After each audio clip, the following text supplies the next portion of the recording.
नमस्कार दोस्तों। आज आप जो कहानी सुनने जा रहे हैं वो केवल एक अफवाह नहीं है। ये एक ऐसी सच्ची घटना है जिसने 4 दोस्तों की जिंदगी को हमेशा के लिए बदल दिया।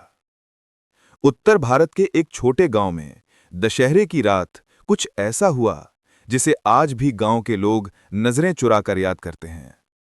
और इस कहानी को सुनने के बाद शायद आप भी अकेले सुनसान रास्तों से बचने लगें। ये घटना 2017 की है। एक छोटा सा गांव जहां हर साल की तरह इस बार भी दशहरा बड़े धूमधाम से मनाया जा रहा था। गांव के मैदान में एक विशाल रावण का पुतला खड़ा था और सैकड़ों लोग उसके दहन का इंतजार कर रहे थे। लेकिन गांव के एक कोने में था एक पुराना रास्ता, टेढ़ा मेढ़ा, सुनसान और सूखे पेड़ों से घिरा हुआ।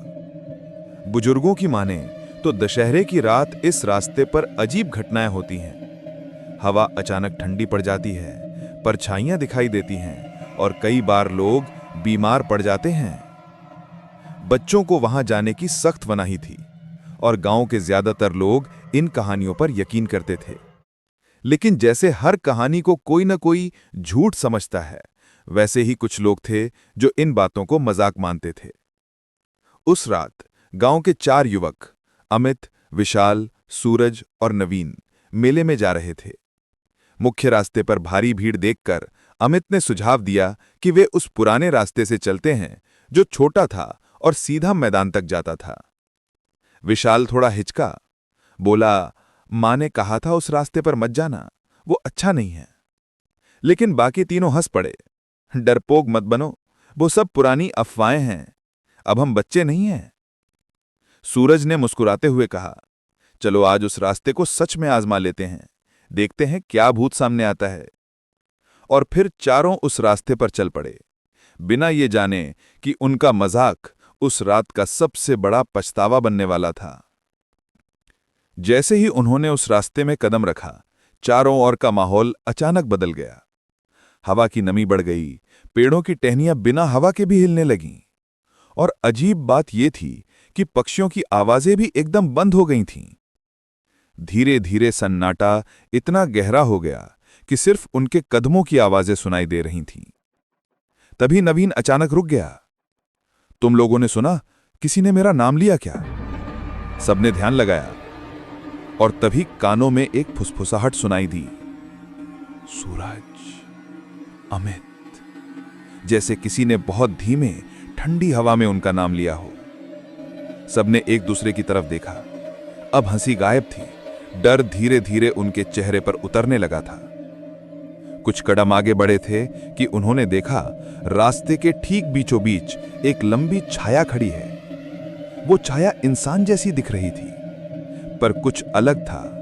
उसका चेहरा नहीं दिख रहा था, सिर्फ एक काली आकृति, स्थिर, चुप और डरावनी। सूरज ने हिम्मत करके पूछा, कौन है वहां? कोई जवाब नहीं आया। छाया कुछ सेकंड हिली और फिर अचानक हवा में विलीन हो गई। लेकिन उसकी मौजूदगी अब भी महसूस हो रही थी, जैसे कोई पीछे खड़ा सांस ले रहा हो। अब चारों तेजी से चलने लगे। उनकी सांसें तेज हो चुकी थीं और पैरों में हल्की थरथराहट थी। तभी उन्हें दूर से आग की चमक दिखी। रावण का पुतला जल रहा था, लेकिन कुछ अजीब था। सूरज ने मोबाइल निकाला और टाइम देखा। अभी तो 7:10 है, पुतला तो 7:25 पर जलाया जाना था। और जैसे ही उन्होंने दोबारा पुतले की ओर देखा, उस आग में से एक आकृति ने हाथ फैलाया। ऐसा लगा जैसे रावण खुद आग से निकलकर उनकी ओर इशारा कर रहा हो। नवीन चीखा, ये क्या है यार, चलो यहां से निकलते हैं। और जैसे ही उन्होंने पलट कर देखा, वो काली छाया फिर उनके ठीक पीछे खड़ी थी, इतनी पास कि उन चारों को उसका सांसों की गर्मी तक महसूस हो रही थी। अब डर मजाक नहीं रह गया था। चारों उल्टी दिशा में भागने लगे। पीछे से अजीब अजीब आवाजें, कभी किसी की हंसी, कभी किसी औरत जैसी फुसफुसाहट और कभी कभी किसी बच्चे की चीख। रास्ता जो कुछ मिनट पहले छोटा लग रहा था, अब कभी ना खत्म होने वाला लग रहा था। उनकी सांसें फूल रही थीं, दिल जोर जोर से धड़क रहा था और दिमाग सुन्न हो गया था। जैसे तैसे वे गांव लौटे। चेहरों पर हवाइयां उड़ रही थीं, शरीर कांप रहा था। जब उन्होंने गांव के बुजुर्गों को यह सब बताया तो एक बूढ़े व्यक्ति बोले, तुमने वही देखा जो हम बचपन से देखते आए हैं।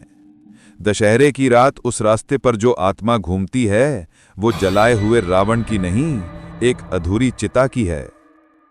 पता चला कि कई साल पहले दशहरे की रात उसी जगह पर एक युवक ने आत्मदाह कर लिया था, ठीक उसी समय जब रावण का पुतला जलाया जा रहा था। और तब से उसकी आत्मा हर साल रावण की आग में दिखती है। आज भी गांव वाले उस रास्ते पर दशहरे की रात नहीं जाते। कहते हैं वो आत्मा अब भी वहां है, हर साल इंतजार करती है कि कोई आए और वो उसे फिर से अपनी आग में बुला सके। इसलिए अगर आप कभी किसी गांव में दशहरे के दौरान जाएं और कोई रास्ता सुनसान, रहस्यमय या भूतिया लगे तो एक बार जरूर सोचिएगा, क्योंकि हर शॉर्टकट सही रास्ता नहीं होता। कभी कभी वो किसी और के दुनिया में ले जाता है। अगर ये कहानी ने आपकी रूह तक हिला दी हो तो लाइक जरूर करें और ऐसी ही सच्ची डरावनी कहानियों के लिए चैनल को सब्सक्राइब करना मत भूलिए।